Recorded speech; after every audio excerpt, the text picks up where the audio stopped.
নমস্কার। সাঁঝবেলাতে তোমার সুরে সুরে সায়ন্তনের আড্ডায় তোমাদের সকলকে স্বাগত জানাই। ভারতীয় সঙ্গীতের একটা বিশাল বড় অংশ শাস্ত্রীয় এবং উপশাস্ত্রীয় সঙ্গীত। আজকে আমাদের জার্নি মূলত সেই সঙ্গীতকে ঘিরেই চলবে। আজকে আমাদের স্টুডিওতে রয়েছে বিশিষ্ট সঙ্গীত শিল্পী, শাস্ত্রীয় এবং উপশাস্ত্রীয় সঙ্গীত শিল্পী ধৃতি চ্যাটার্জি। স্বাগত জানাই তোমাকে আমাদের স্টুডিওতে। আপনাকেও আমার নমস্কার এবং শুভেচ্ছা। একেবারেই আমরা প্রথম গানে যাব, আর আমাদের সঙ্গে অবশ্যই রয়েছেন, যে কথাটা না বললেই নয়, দেবাশিস সাহা কিবোর্ডে, যাকে ছাড়া কিন্তু এই অনুষ্ঠানটা সম্ভবই হবে না। তো আমরা ধৃতির কাছেই যাব। ধৃতি, আজকে তুমি আমাদের কি শোনাবে? আজকে আমার, যদিও আমি শাস্ত্রীয় সঙ্গীত শিক্ষা করেছি, শাস্ত্রীয় এবং উপশাস্ত্রীয় মূলত, তবে আমার এই যে শাস্ত্রীয় বা উপশাস্ত্রীয় বা রাগ প্রধান এই শব্দগুলোর যে ব্যবধান, তাতে একটু ব্যক্তিগত আপত্তি আছে। আমি যেটা মনে করি যে কোনো শিল্পের ধরন বা ফর্ম যাই আমরা বলি না কেন, তার একটা নিজস্ব শাস্ত্র থাকেই। নিশ্চয়ই। শাস্ত্র ছাড়া সেটা কখনোই কোনো শিল্প মাধ্যম হয়ে উঠতে পারে না। কিন্তু শাস্ত্রীয় একেবারে যেটা খুব কড়া শাস্ত্রীয় বিভাগ যেটাকে আমরা বলি, তাতে হয়তো আমাদের ভীষণভাবে ওই শাস্ত্রটাকে মেনে চলতে হয়। আমাদের হয়তো ফ্রিডম বা স্বাধীনতার স্কোপ একটু কম থাকে। কিন্তু উপশাস্ত্রীয় বলি, রাগ প্রধান বলি, যে কোনো ভাবসঙ্গীত বলি বা যে কোনো শিল্পের শাখা বলি যা সরাসরি শাস্ত্রীয় নয়, সেখানেও শাস্ত্র মেনে হয়তো আমি সারাদিন বাড়িতেই রয়েছি, কিন্তু সন্ধেবেলা একটু প্রতিবেশীর বাড়িতে গেলাম গল্প করতে, কিন্তু ঠিক কটার সময় আবার আমাকে বাড়িতে ফিরে আসতে হবে, সেই শাস্ত্রটা বা সেই নিয়ম বিধিটা কিন্তু বাড়ির বড়রা আমাকে বলে দিয়েছেন যে আমাকে মেনে চলতে হচ্ছে। তো সেই সিলসিলা কিন্তু চলছে শাস্ত্রের বা নিয়মের। তবে আমার যিনি অভিভাবক, যিনি আমার গুরু আমাদের শিল্পের ক্ষেত্রে, তার গাইডেন্স নিয়ে আমি চলছি। আমি জানি কোনখানে আমাকে বাধা ভেঙে, স্ট্রাকচার ভেঙে আবার আমাকে ফিরতে হবে। একদম সেই ফেরাটা জানতে হবে। এইটুকুই তফাৎ, এই স্বাধীনতাটুকু রয়েছে, কিন্তু স্বাধীনতাকে ব্যবহার করবার দায়িত্বটাও কিন্তু থাকছে। না, ধরো যদি আমরা যখনই ক্লাসিক্যাল বলি, তখনই একটা অনেকের মধ্যে একটা ভীতির সঞ্চার হয়, জানি না কি হবে। তো সেইটা সম্পর্কে তোমার কি? তার মূল কারণ বলে আমার যেটা মনে হয় যে শাস্ত্রীয় সঙ্গীত বা ক্লাসিক্যাল মিউজিক যাই বলি না কেন, সেখানে ভাবের যে জায়গাটা বা কাব্যের যে জায়গাটা, সেটাকে এক্সপ্লোর করা হয়তো হয়েছে একটু কম। হ্যাঁ, একেবারেই। কিন্তু তা যে নেই তা নয়। আমাদের শাস্ত্রীয় সঙ্গীতের যে বিভিন্ন প্রচলিত ট্রেডিশনাল বন্দিশ রয়েছে, সেগুলির মধ্যে ভীষণ রকমের কাব্যময়তা রয়েছে।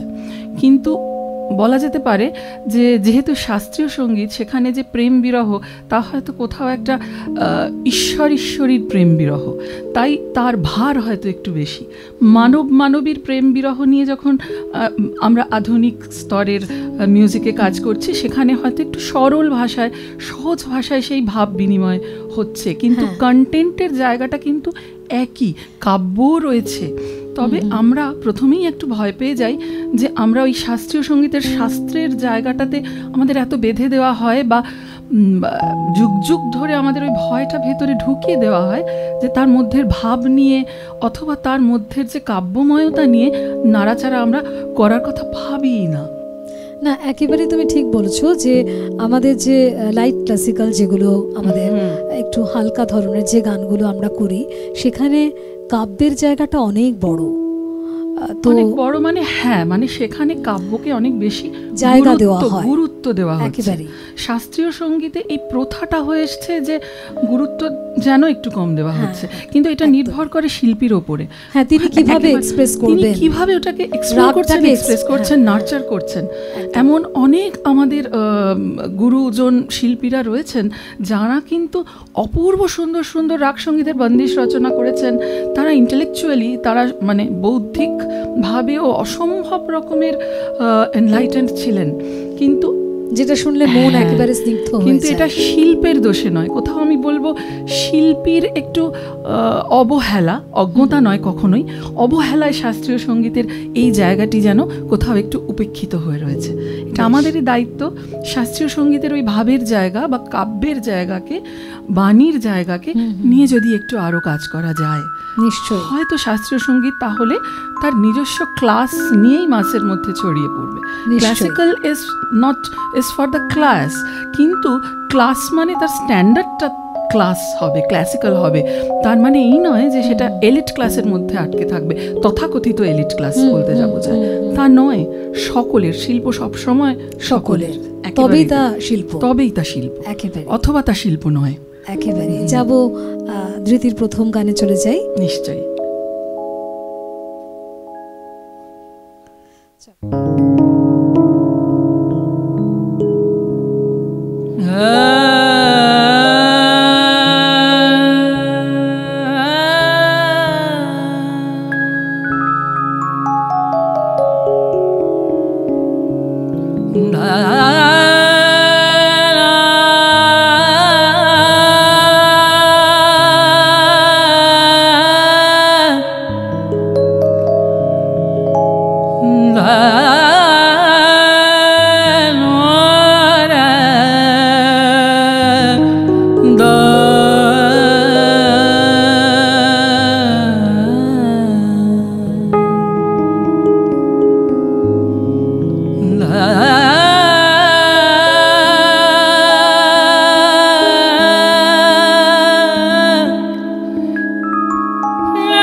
না আমারও বাড়ি, গলি দিয়ে চলে যায়, গলি দিয়ে চলে যায়,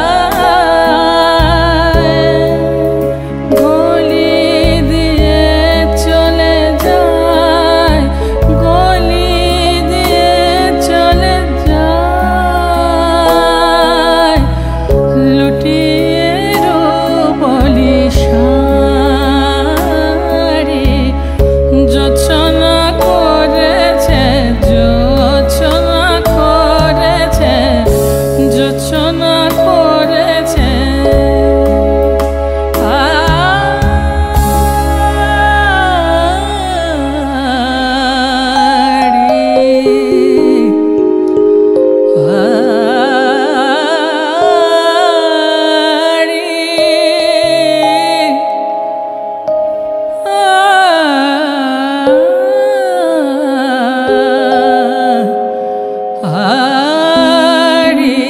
জোছনা করেছে।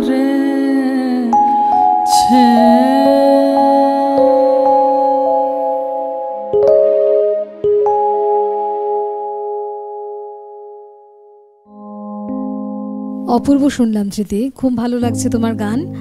আমার মনে হয় যারা ক্যামেরার ওপারে রয়েছেন তারা সকলে খুব উপভোগ করছেন আজকের অনুষ্ঠান, এবং যারা উপভোগ করছেন তারা অবশ্যই লাইক করবেন, কমেন্ট করবেন, সাবস্ক্রাইব করবেন এবং আমাদের পেজটি ফলো করবেন এবং ইউটিউব চ্যানেলটিও ফলো করবেন। ভিজুয়াল অডিও থিয়েটারে ফেসবুকের পেজ আর স্টুডিও পিয়ানিজমোর ইউটিউব চ্যানেলে অনুষ্ঠানটি প্রত্যেক দিন সন্ধ্যে 6টায় দেখানো হচ্ছে এবং আমি সায়ন্তনী আপনাদের সঙ্গে থাকছি প্রত্যেক দিন সাঁঝবেলাতে তোমার সুরে সুরে সায়ন্তনীর আড্ডায় এই অনুষ্ঠানে। আর যারা আমাদের নতুন গান বন্ধু তারা অবশ্যই আমাকে গানের অডিও বা ভিডিও পাঠাতে পারেন এবং ভিডিওর নিচে যে দুটো নম্বর দেখতে পাচ্ছেন তার যে কোনো একটাতে আমাকে ফোন করতে পারেন, হোয়াটসঅ্যাপ করতে পারেন এবং যদি নির্বাচিত হন তাহলে অবশ্যই এখানে গানের আড্ডায় যুক্ত হতে পারেন। সঙ্গে অবশ্যই থাকবেন দেবাশিস দা, দেবাশিস সাহা কিবোর্ডে।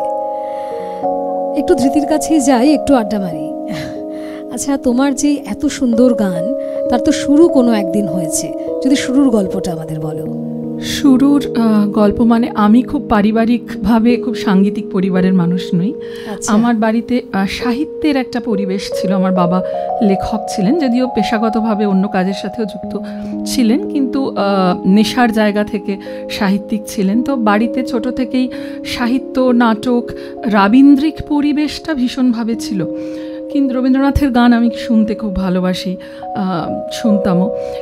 কিন্তু আমার ব্যক্তিগত পছন্দের জায়গাটা যে শাস্ত্রীয় সঙ্গীত, সেটা একেবারেই আমার একটা ব্যক্তিগত নিয়ে আসা, ভেতর থেকে নিয়ে আসা একটা প্রেম। তো আমার সঙ্গীত শিক্ষার একেবারে শুরু শ্রী সোম চট্টোপাধ্যায়, উনি ভীমসেন যোশীজির ছাত্র ছিলেন, ওর কাছে প্রথম শিখি। এরপর আমি আচার্য জয়ন্ত বোসের কাছে সঙ্গীত শিক্ষা করি। তারপর আমার যাওয়া পুনায়, আমার শিক্ষার কারণে কিছুটা কর্মসূত্রেও। ওখানে আমি বিদুষী পদ্মা তলওয়ালকরজির কাছে শাস্ত্রীয় সঙ্গীত শিখি এবং তারপরে আমি বিদুষী শুভা মুদ্গলজির কাছে উপশাস্ত্রীয় সঙ্গীত মূলত শিক্ষা গ্রহণ করি বহু বছর ধরে, এখনও শিখছি। এবং এই মুহূর্তে আমি পণ্ডিত সাজন মিশ্রাজি, ওর কাছেও শাস্ত্রীয় সঙ্গীতের শিক্ষা গ্রহণ করছি। তো এদের নাম উচ্চারণ করার স্পর্ধা আমার নেই, তবে হ্যাঁ, এদের আশীর্বাদ পাই, ভীষণভাবেই পেয়েছি। না, তাছাড়া দেখো সঙ্গীত তো পুরোপুরি একটা গুরুমুখী বিদ্যা। তো সেইখান থেকে অনেক শুভেচ্ছা রইল তোমার জন্য। খুব সুন্দর করে এগিয়ে চলো, খুব সুন্দর হচ্ছে। আমরা পরের গানটায় চলে যাই। অবশ্যই অবশ্যই।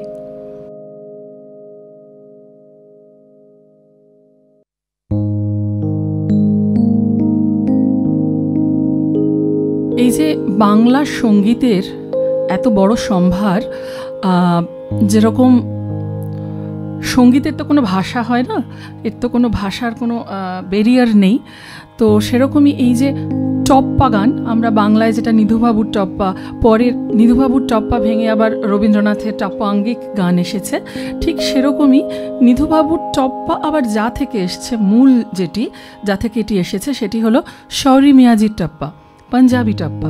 তো এই সব কিছুরই কিন্তু মূল ভাবটা সেই প্রেম বিরহেরই গল্প বা গাথা, কিন্তু স্থানকাল পাত্র সময় বিভেদে বলার ধরনটি বা প্রকাশের আঙ্গিকটি একটু আলাদা রকম করে বদলে বদলে যায়।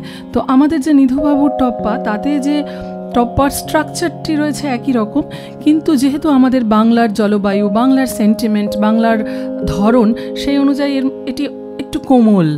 আবার পাঞ্জাবি যে শৌরি মিয়াজির টপ্পা, সেটি পাঞ্জাবের যে ঋতু বৈচিত্র্য, জলবায়ু, প্রকৃতি সব কিছু মিলে সেই যে তগড়াপন, সেই যে মর্দাঙ্গি, সেই রকম একটু আঙ্গিক শৌরি মিয়াজির টপ্পা পাঞ্জাবি টপ্পায় রয়েছে।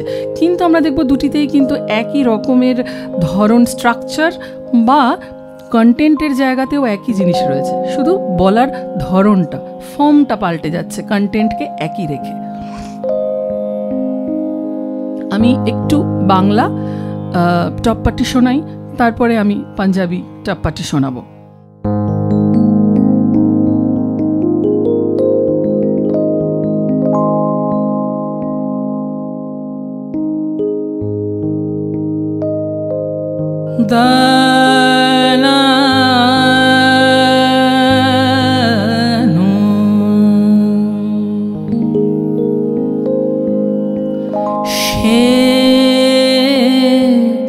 কেন রে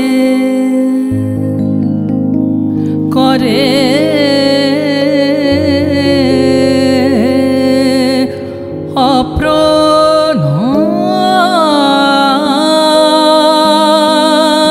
অপ্রণয় তার চিত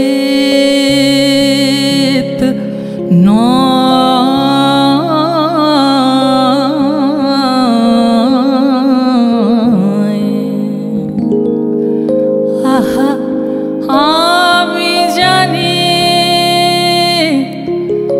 তারি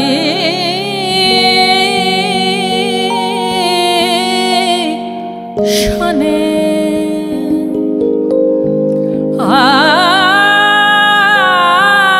আমি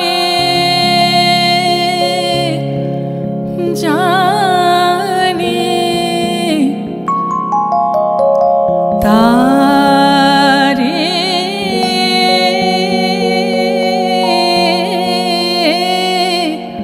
শনে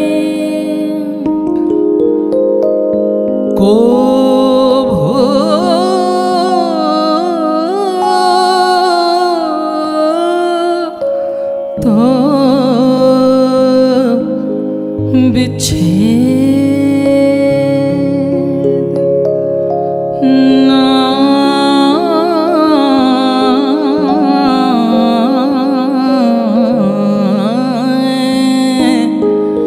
সে কেন রে, সে কেন রে, সে কেন রে করে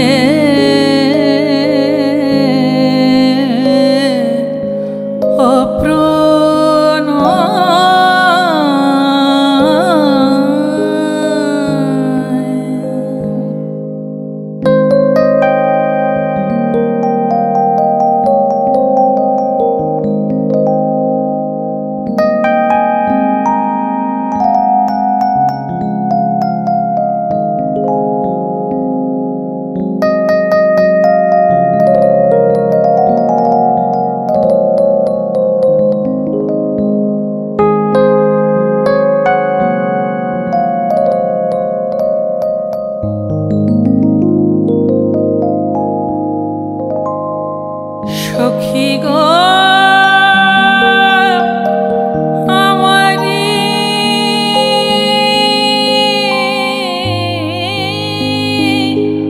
হয়ে সখী গো আমারে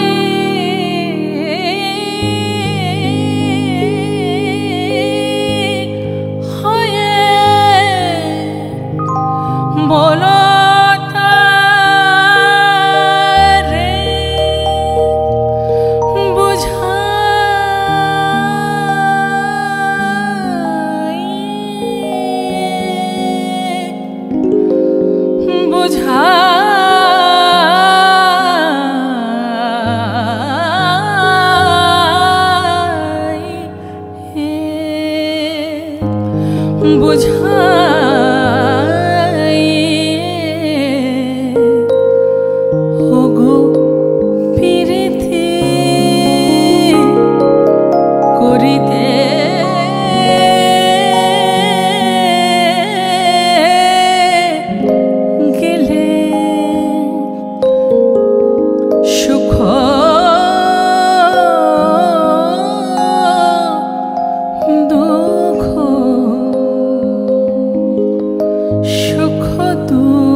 কি যে অপূর্ব শুনছে জিতি, খুব ভালো লাগছে। আমারও ভীষণ ভালো লাগছে দিদি। না সত্যি মানে আমাদের এই প্ল্যাটফর্মটায় একেবারে ক্লাসিক্যাল মিউজিক নিয়ে এখনো পর্যন্ত সেইভাবে কেউ আসেননি। তো আসলে আমরা ভেবেছিলাম, তোমাকে বলেও ছিলাম যে একটা মানে তবলার প্রয়োজন হয়। তো তুমি এত সুন্দর করে ম্যানেজ করে নিয়ে গাইছো এবং এত সুন্দর দেবাশিস দাও সঙ্গত করছে, দাদা আছেন বলে। হ্যাঁ একেবারে, সেই জন্যই একেবারে হচ্ছে। মানে তুমি ভাবো যে যেই গান মানে দুটো বিষয় ছাড়া সম্ভবই নয়, যেখানে তবলা ভীষণ প্রয়োজনীয়, সেটাও দেবাশিস দা একা ম্যানেজ করে দিচ্ছে। একেবারেই তাই। এই কারণে হ্যাঁ, কিন্তু খুব সুন্দর লাগছে। এটাও একটা নতুন শেখা। একদমই, ওই যে ফরম্যাট বলে বোধহয় কিছু হয় না, যেটা তুমি সৃষ্টি করতে পারবে নতুন যে কোনো জিনিস সৃষ্টির মধ্যে একটা আনন্দ রয়েছে। সেটার মধ্যে যদি একটা প্রসাদ গুণ থাকে, সেটার মধ্যে যদি একটা কোথাও মনের শুদ্ধিকরণ থাকে, তাহলে হয়ে যাবে, তাহলেই ওটা হয়ে যায়। এই যে দাদা জাস্ট আমাকে ইন্ট্রোডিউস করে দিলেন যে এভাবে কি আমরা কাজটা হতে পারে, তো আমার ভেতর থেকেই ওই আনন্দটা, মজাটা আসছে, এনজয়মেন্টটা আসছে। একেবারে একেবারে। তো আমি একটু জিজ্ঞেস করি, যদি তুমি যে এত সুন্দর করে এত সুন্দর গাইছো, তো তোমার ফিউচার প্ল্যানিং কি আছে গান নিয়ে? ফিউচার প্ল্যানিং তো আমি সম্পূর্ণভাবেই গান বাজনার মধ্যেই আছি। আমি একটি বেসরকারি স্কুলেও সঙ্গীত শিক্ষিকা হিসেবে কাজ করি। সেটা তো একটি কাজের জায়গা গেল, সেখানেও আমার অত্যন্ত আমি আনন্দ পাই বাচ্চাদের সঙ্গে সময় কাটানোর। ব্যক্তিগতভাবেও আমি আমার একটি সঙ্গীত শিক্ষার ছোট্ট স্কুল রয়েছে, তার নাম রিয়াজ। তো সেখানে শেখানো মানে আমার কাছে মনে হয় যেটা না একটা ভীষণ একটা এক্সচেঞ্জ, একটা একসাথে একটা পথ চলা। তো অনেক সময় এমন অনেক কিছু হয় যে আমি হয়তো টেকনিক্যালি একটা সাংঘাতিক, ওর থেকে হয়তো একটু বেশি কিছু জানি এই মুহূর্তে, তাই আমি বললাম। কিন্তু এক্সপ্রেশনের জায়গায় একটা ছোট্ট বাচ্চা ওই পিওরিটিটা হয়তো আমি ভাবিনি কখনো, সেটা হয়তো আবার ওই মুহূর্তে আমি শিখলাম। তো এইরকম একটা আদান প্রদান চলাফেরা হয়। তো এইভাবেই চলছে আর কি। বাহ, খুব ভালো। আর তোমার ইউটিউব চ্যানেল নিয়ে যদি কিছু বলো। আমার একটি ইউটিউব চ্যানেল আছে, আমার নামেই, ওটা ধৃতি চ্যাটার্জি বলে ইউটিউবে টাইপ করলেই পাওয়া যাবে। এবং সকলকে অনুরোধ করছি ওর চ্যানেলটি সাবস্ক্রাইব করবেন, তাহলে ওরও অনেক ভালো লাগবে এবং এগিয়ে যেতেও অনেক সুবিধে হবে। আর তোমার বাকি গল্প আমরা আবার পরে করব, একটা গান আমরা শুনে নিশ্চয়ই।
যে অপূর্ব শুনছি ধৃতি, সত্যি আমার মনে হয় যে এটি খুব ভালো একটা পর্ব আমাদের স্টুডিও থেকে আজকে পরিবেশিত হচ্ছে। আমি ভীষণ খুশি, ভীষণ সম্মানিত।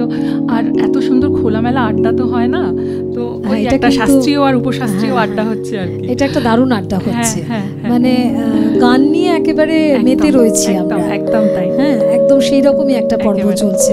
আমার মনে হয় আপনাদের সকলের তেমনই মনে হচ্ছে, যে একটুখানি লিখে জানাবেন, ধৃতিকেও জানাবেন যে ওর গান আপনাদের কেমন লাগছে, তাহলে উৎসাহিত হবে আরো। একেবারে তাই, এটা আমার কাছেও ভীষণ ভীষণ রকমের একটা গুরুত্বপূর্ণ। হ্যাঁ, কারণ দর্শক এবং শ্রোতা বন্ধুরাই আমাদের ক্ষেত্রে শেষ কথা যে কোনো শিল্পীর কাছে।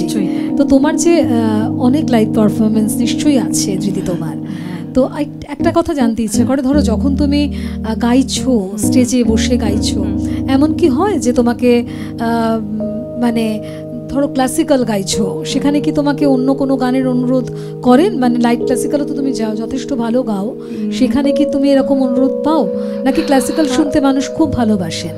তোমার কি মনে হয় সেটা? শাস্ত্রীয় সঙ্গীতে, মানে শাস্ত্রীয় সঙ্গীত উপশাস্ত্রীয় সঙ্গীত তো খুব কাছাকাছির দুটো বিষয়, তাই সেক্ষেত্রে আমরা অনেক সময় শাস্ত্রীয় সঙ্গীত মূল হয়তো বিষয়টা শাস্ত্রীয়, তারপরে হয়তো একটা উপশাস্ত্রীয় সঙ্গীতের একটা কোনো ফর্ম গাইলাম, সেটা হয়। অনুরোধও ভীষণভাবে পাই।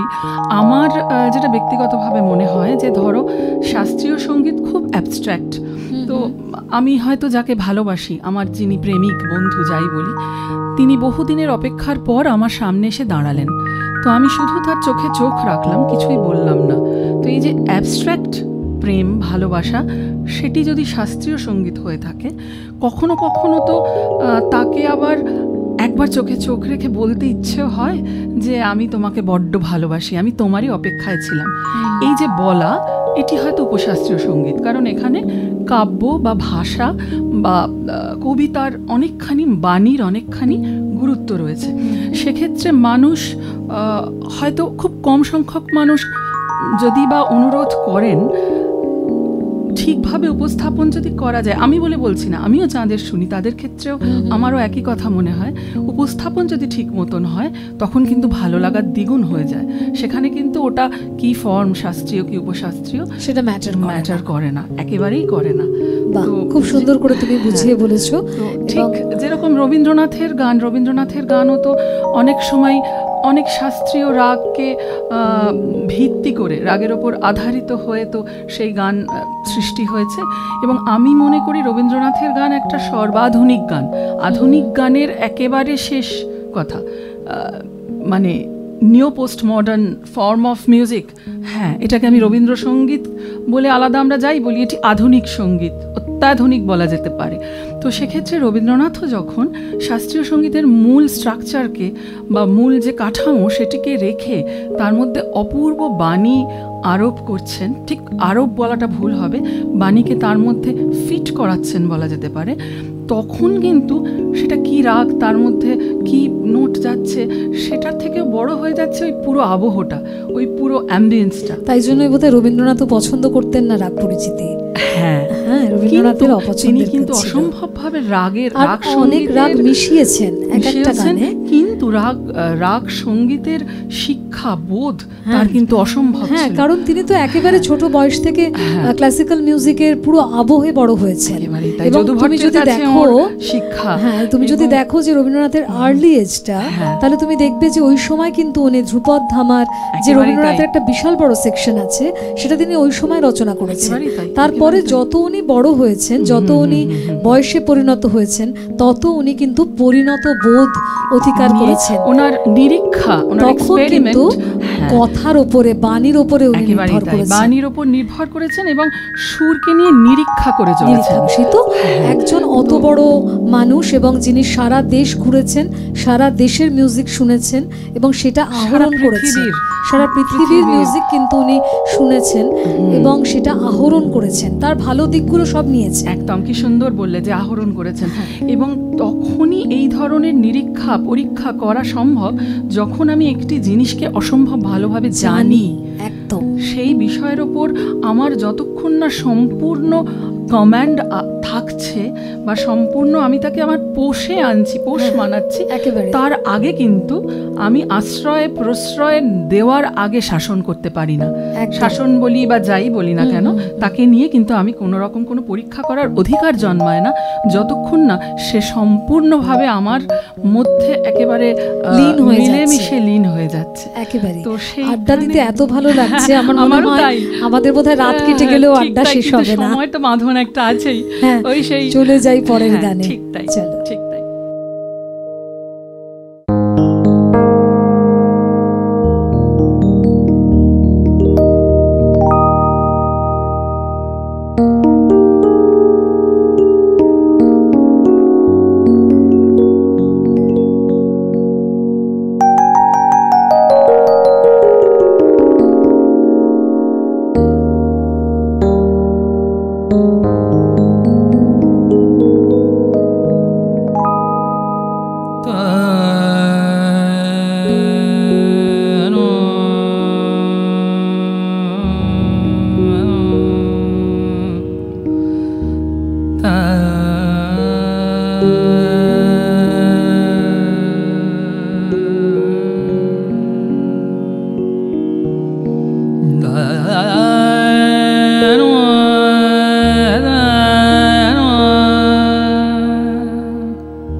অনুষ্ঠানের একেবারে শেষ লগ্নে এসে পৌঁছেছি, যদিও আমার একদম ইচ্ছে করছে না দিদিকে ছাড়তে। আমারও একেবারেই তাই মনে হচ্ছে যে আরও অনেক শুনি, আর আপনাদেরও আমার মনে হয় দিদিকে শোনার অনেক ইচ্ছে রয়েছে।